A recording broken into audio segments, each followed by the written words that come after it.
So this is how we finished the last video. I was in the process of filling all the joints, which used to have a rubber-based sealant, with strips of oak, and trying to plane them down to the surface. And I did all the joints, and now we have a flat surface relatively to start working on putting a perimeter back on. So the original table, well, the table I built first, has the original rub rail from the boat all the way around it. And I don't really remember saving this, but apparently I did. But now I don't have that anymore. I only have the curved piece that I took off this hunk of deck that we're going to make the new table out of. This is kind of where the rub rail was before, because I have whacked off some of this, and I have whacked off some of this and some of this. And it fits pretty good. I just could plane a little bit right here. But if I scoot it this ways and replane this curve to fit the rub rail, then I have a big piece left over, either long enough to do that end or this end, and then that'll be less that I have to fabricate. So I think I'm gonna do that. I think I'm gonna replane this a little bit to get it to fit. Cut a, well, it's not even a 45. Cut an angle on this end, and then mark it and cut the angle on this end, and attach this, and that will give me a guide as to how to mill the rest of the shapes to make it match. Sounds like a plan. So this angle, I did some math and it came out to 47, and I cut it and it wasn't quite right, so I adjusted it a little bit. I had two little blocks and messed with them until they fit right. And so I got this mark, and this mark I think should be plumb, assuming this is kind of plumb. So I just squared it down like that. And I think I'm just gonna have to cut this with the handsaw because it's so weird. So yeah, I'm gonna cut this piece. I can always adjust the next piece to fit it.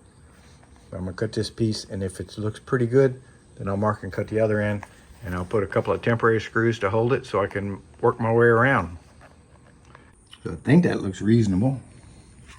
And this is the point here. So I need to figure this angle and divide it in half and do that one, and then square down. I'm gonna cut it again with the little Japanese pull saw. It did pretty good.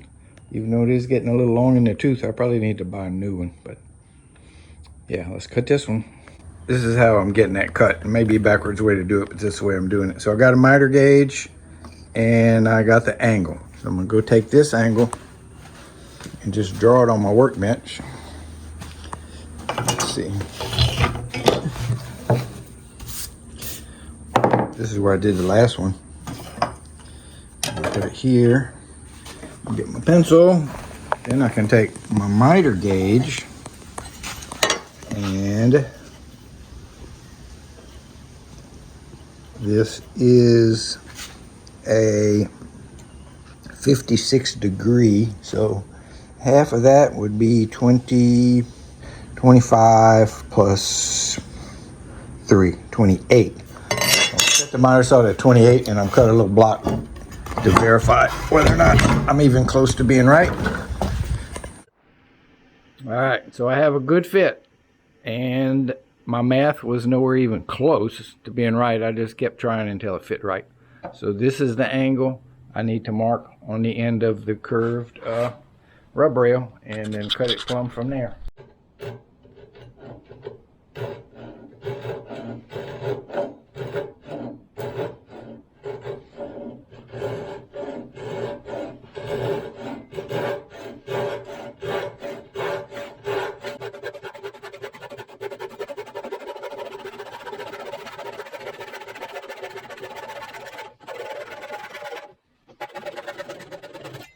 Not too shabby.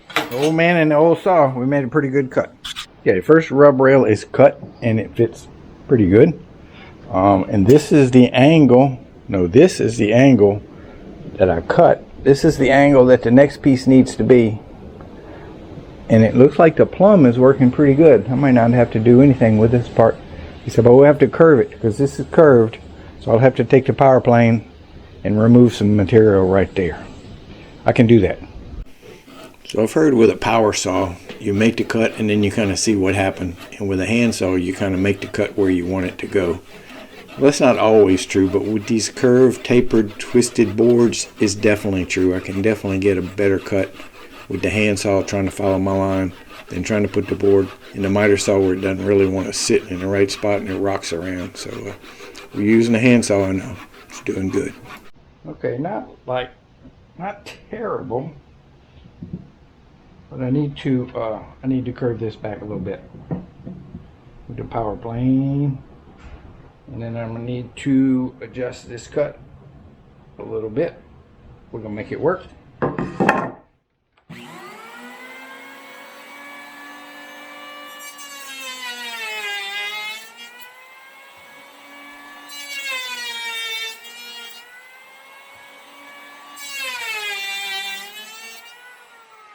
Now, you may not think this is a good fit, but this is a good fit. You got to realize that this thing, as it went toward the bow, it curved and it twisted. It changed shape. So like a cross section here is not here, it's not here. Every piece is different. So keep in mind that I get another band on top to hide all these screws because I plowed that off. I can sand this flat. I can shave this down. The little joints don't quite match, but I think you don't really see that because it's kind of under the lip of the table. I will have to get all this paint off. So I screwed it a little prematurely. I need to get this angle. I need to get some scraps to fit this angle so I can mark the end of this thing. So to come this way, this piece was leaning so much I had to bevel the 2x2. So now I need to bevel this 2x2 to get this piece to lay even close to being correct. Yeah, so let me take this off. I just have a couple of temporary screws. Put the power plane on here. Now I'm gonna have this 1/4" piece of trim and this I'm gonna have one going around. I'm gonna have a matching going around the edge. So I only have to get it within a 1/4" and then I'm gonna be good. This is mahogany, and this is mahogany, and this is mahogany, and this is mahogany. And I think that's what I'm gonna try to wrap around the perimeter to match the existing rub rail. It kind of has a similar grain. It's a different color, but should be able to stain it similar. Now this piece, these two pieces, and these two pieces are the yackle. It's the same exact wood. It came out of the same boat at the same time. So I'm thinking legs. Legs don't show much. I might can use up these 3 pieces that I think are walnut. I'm not sure. I don't know, but I am gonna start wrapping it with mahogany, and I can always get more at the store. That's a common species, but I don't think I'll have to buy any. But the thing is, the 2 existing pieces, they're kind of on there not too well, and every time I mess with it, they move a little bit. So I've been thinking about this for a while, but I'm gonna go ahead and glue and screw them on so that they don't move anymore. And then I can kind of manhandle the top around and start fitting the other 1, 2, 3 sides, getting them screwed up without worrying about whether these pieces are where they're supposed to be. So I'm gonna take them off, I'll make some thickened epoxy, I'm gonna glue them on there, and then I'm done for the day. Okay, it's another day. They sure roll around quick these days. Anyway, I glued that piece on the last time I worked, well, yesterday. So I'm gonna take this down and belt sand it and make sure I can make all these weird corners fit because they're kind of wonky. And this one I had to twist to get it to fit. And I know there's a crack right there, but I'm gonna route that to put in one of these strips. So I think today is gonna be very productive because I think we can just go all the way around it, glue it and screw it, and go around it again and glue it and screw it, and maybe one more time because the rest of the trim is gonna take 3 layers. So yesterday, I lightly planed those 2 mahogany boards, mostly to get a good clean glue surface. And then the other one I ripped into 2 strips, 3 1/8 inches wide, which is how wide the existing rub rail is. And I ripped that 45 on it, and it's actually, I made it a little big so I could have some room to cut it down if I had to. Now the original, I don't know if you can see this, but this measurement here and this measurement here is not even close. So I think they screwed this to the boat and then they planed it to make a pleasing curve. So my lamination will not be the same as this lamination. Mine will just be the 3/4 and another 3/4 and whatever it takes to finish it out. So anyway, yesterday I glued the first one on. I cut it. I got this angle to fit. None of these are like normal. And I had to twist it. I don't know if you can see it, but it twists a lot from here to here. And glued it. And I think it's okay. So today, this morning, I just got this angle to fit. See, it's not square either. So I'm going to put a couple of screws in it to hold it steady so that I can get a good mark on this end. And I think this end is going to be a normal 45. I think it's going to be plumb on both sides. Not going to be twisted. And when I get it to fit, I'm going to screw it. And when I get this one to fit, I'm going to screw it. And then I'm going to come back and do the second layer. Screw the second layer to the first layer. And when I get all the way around with the second layer, then I'll go backwards, take them off, and glue everything together, I think. We'll see. Okay, screwed into place. We got a good fit here. And on this bottom corner, that's what's going to show. The top gets sloped down. And this is a 90-degree angle here, or pretty close to it. So I'm just going to cut a 45. And I'm going to cut it plumb because it seems to be plumb this way also. And then I'm going to leave this off until I get this one to fit, because this might be one of these deals where I got to cut it 3 or 4 times. So every time I cut it, it's going to go that way. When I finally get it right, then I can mark this corner because I know it's just a 45 and everything should be copacetic, right?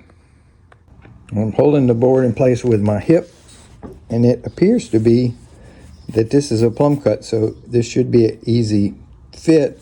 And if I put the square here, anyway, it looks like it's about a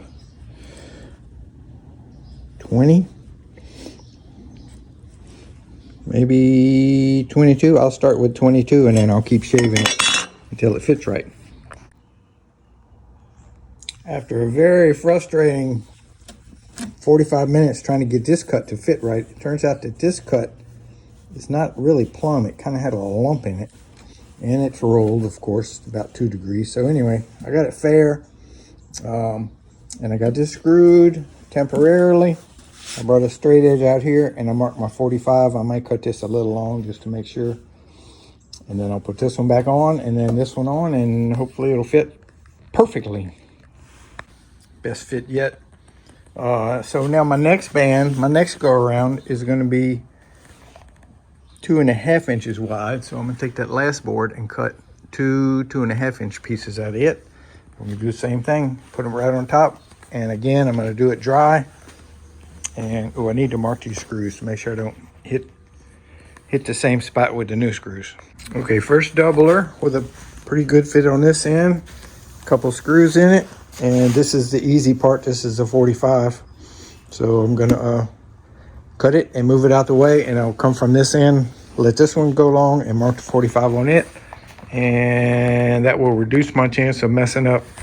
And when I do glue it together, I'll drop in a little piece of teak and a piece of this oak. Finish out that inside corner. Okay, we have fittage on that end. And on this end, I can draw this line straight out and I can scribe this. And I think I'm just cut it with the handsaw because I got one try to get it right. If I get it too short, I'm screwed. So we're gonna put it in the other vise and cut it with the handsaw. That worked so well that I'm gonna take this one off, mark this one the same way, and cut it with the handsaw again. This one's gonna be really close to being too short. No, it's gonna make it, but I can't mess up, so I'm gonna cut it with the handsaw. Okay, I've got my final little strip cut to shape. It's basically the same, just a smaller version, except I have the recess cut, which is going to kind of match the recess in the original. So So it's gonna go like so. And then I'll have a lot of planing to do to get to this bottom flush, but this stuff's so soft, it planes really easy. So these fasteners are gonna show, unlike the other two sets of fasteners. So I got them on even 6-inch centers. I got a little bitty Fussner bit. That's the smallest wood plug I can cut. It's 1/4 inch. And I bought some of these little bitty trim head screws, which I'm not a big fan of, but that's what we're gonna use. So I'm gonna pre-drill, or I'm gonna countersink the holes for the screws, put 1 or 2 in, mark this in, take it back off, and then come from the other side just like I've been doing. I think we got a pretty good system going. Okay, I got my 3-piece rub rail on these 3 sides, and they are ready to be glued up, taken apart and glued and put back together. The only thing I need to do is, before I put this back, I need to square this existing rub rail up a little bit. See, there's not a whole lot there, and if I try to glue this and countersink some screws and put screws in, there's not enough wood. So this is kind of a problem, but it's bronze, so I can power plane through it. So anyway, I'm gonna take them all off, and I'm gonna square this up, and then I'm gonna put them back together with glue, and I'm gonna use epoxy for its gap filling abilities. It's kind of cold. It won't set anytime soon today. So the glue up was easy schmeezy, because everything was fit and the screws were already in place. I just had to take them off and put them back in the same holes. I did mix some of the sawdust from the random orbital sander with the epoxy to, 1, give it a dark color, and 2, make it just a little bit thicker so all this epoxy wouldn't just drip out all over the place. And got it together, and everything's lovely. Okay, so all the strips are on, glued. Nothing terrible happened. I'm gonna go ahead and rip a little strip here, which I was planning on doing the whole time, to cover up all these old screw holes, make it look a little nicer. And the trick to that is that it's not very thick. And I need room for the screw and the counter bore, so I can cover the screw up. So we'll see. Okay, I cut a strip of wood to bend around here, and I'm pretty sure this wood is another weird wood. It is apatong. It is the wood or the lumber we used to buy to deck the lowboy trailers when I worked at the construction company as the equipment manager. It is super hard, really dense. It is kind of brittle. It's kind of similar to the yackle. It doesn't bend well. I'm gonna have to put the screws in and twist it around with the screws. And I countersunk the screws this deep, so there's not a whole lot of meat left for these little bitty heads to push on these little trim screws. But we'll give it a try. I'm gonna do a dry run so I can get this end cut, and then take it off, and then I think this is long enough for this side too. I hope so. The little trim screw didn't have any trouble pulling it around. So I extended this angle, and I did a vertical line. I'm gonna cut it with a handsaw, and then I want to do this one the same way. Hopefully this is long enough. And then I'll glue these on too. Getting more done than I thought I was gonna get done today. That doesn't happen very often. Now I'm looking at the bottom. I need the plane. These 2 surfaces should be flush, and it should line up with this surface, and it does pretty well, and that's the little notch. Just nothing a power plane won't take care of. This is off, well, it's just high. It just needs to be planed down. And these last 2 little pieces I put on, I never did even plane the 45 on there, so I'll do that. So should be no big deal with the power plane. It goes pretty fast, and this mahogany is super soft. This yackle is super hard. It's just a tremendous difference when I go from the mahogany to the yackle, and how much the plane has to struggle.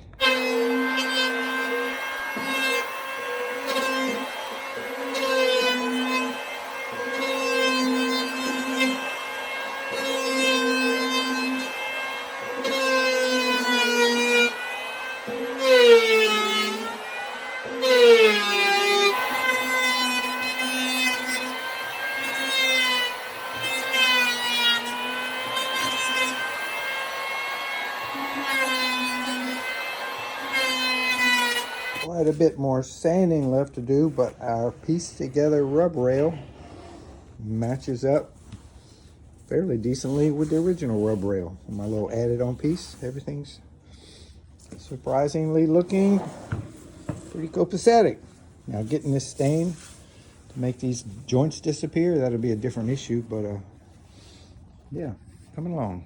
If I would have filled in this corner yesterday while all this glue was wet, I could start routing my joint along here, but I didn't do it. I ran out of steam, so I'm going to glue. I got to cut this little strip right here. I got to cut a piece of teak to fit in that little bitty corner. And I think if I cut it real tight and do yellow glue, it'll be dry in an hour or two, and I'll be able to start routing this joint. So got a pretty good fitting tight patch in there. I can belt sand it flat with the glue wet, which I like to do because the sawdust sticks in all the cracks. But I don't think I should route it until the glue's cured, because there won't be much left of this one, just a little point. So maybe while I'm waiting for the glue to set, maybe I'll clean my shop a little bit. Probably could use it. Getting set up to route out this little piece of trim around the perimeter. My plan the whole time was to use the big router. It's more stable and it has a bigger base. But I can't find a collet for the 1/4" bits. I've got 2 of them. There must be for different routers. Almost positive this router came with a 1/4" collet. Right now it's got a 1/2" collet in it. So I punted. I went back to my little router, which is plenty strong enough. It's just not quite as stable. And I found this base in my router drawer, and it fits on there. So using the base, I can keep it steady. I got a brand new bit, so I'm going to set it up, and I'm going to put a guide clamp to the bottom of this so I can go around and follow this edge. But I need to check all the sides because it may vary from side to side. But anyway, I'm almost ready to route. I've got this fence set so that all the way around it'll cut some of this and some of that. So when I drop in this little strip, it'll close up. Now in some areas it's kind of the one side, and some areas it's kind of the other side. This is the best average I can do. I got a guide that won't move. It's screwed into place. I got the bit set the depth I want, and I got a flat area here to hold my hand to keep it from rocking because this is a curve. So I'm a little nervous, but let's get after it.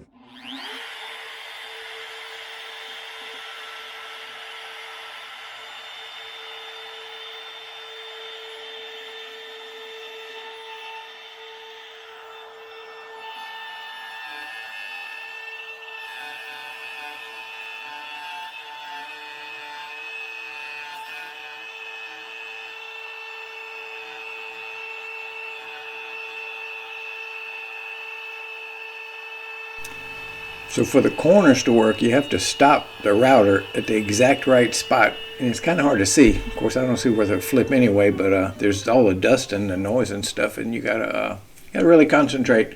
And then when you start on the other side, or then when I started on the other side, I had to back up to the corner to tie in.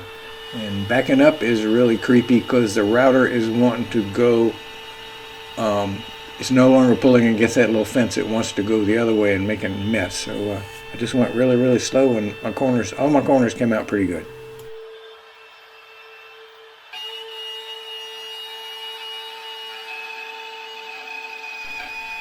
So we were going good here, and all of a sudden the router started making a different sound, and I didn't go far and I stopped. And what was happening is the bit was coming out of the router and cutting deeper and deeper. Yeah, not good.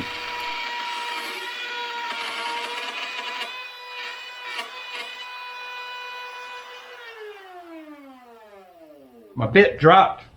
I knew it sounded different. I'm cutting like way too deep.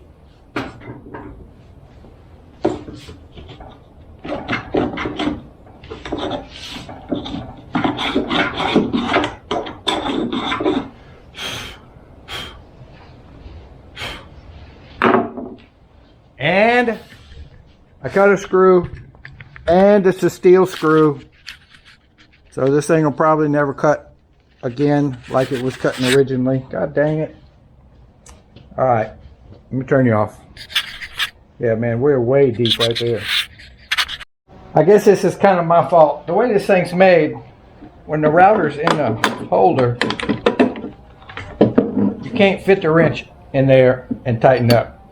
So you take the router out, and they got this push button that locks the spindle, and I try to tighten it holding this and tighten it, and that's what I normally do. But you really can't get it that tight because you can't hold the thing. So I went and found the wrench that fits the shaft right here, and I promise you it is tight right now.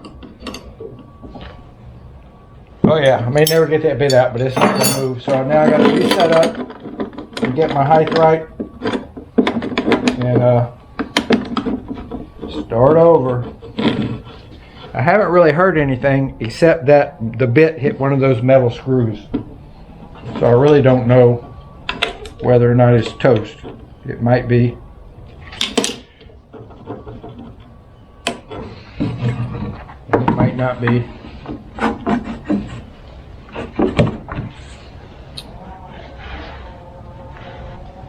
All right, let's do it.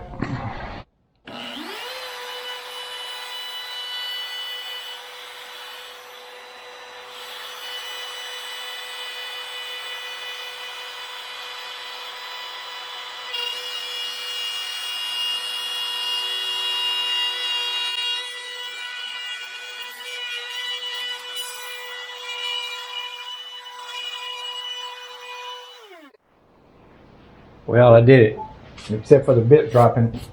I didn't mess up. We have good, clean, straight grooves. The corners came out pretty good. The corners came out excellent. I got this little dip. It's about this long. It won't hurt anything. So if you remember when I was doing all the strips in the middle part of the top, I commented that some of the grooves look skinnier than other grooves, and this is how I dealt with it. I cut all the strips the same, and then I just gave them a little plane so they would fit, you know, but it was no problem. Keep your plane sharp.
Existing table, getting some measurements, and it looks like I removed all the braces off the bottom plywood, which I don't have a problem with.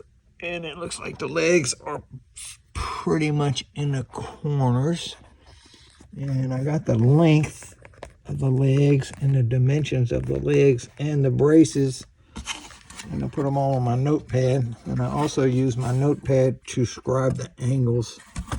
Also scribe the angle from front to back, because these legs go toward the front and they go toward the outside, and I scribed them on here, and I'm pretty sure it's the same both ways, but when I go outside I can check it. And I don't know what else I need while I'm laying under here. Got the length of the legs. Looks like I put some glue blocks and screwed the legs both ways. I was kind of wondering how I had to fasten them. Looks like I screwed the braces through the legs and then plugged the holes. I was kind of wondering that too. Yeah, all right, let me get out of here. So if I'm going to remove this old framing, it's not going to be easy. I think I'm going to take my skill saw and just cut it up into shorter pieces. This one's going to be harder because it's a joint, so it's got nails from both sides. Boom, boom, boom, boom, boom, boom. But they're all bronze, so we'll just cut through them. So I'm fixing to make a bunch of noise.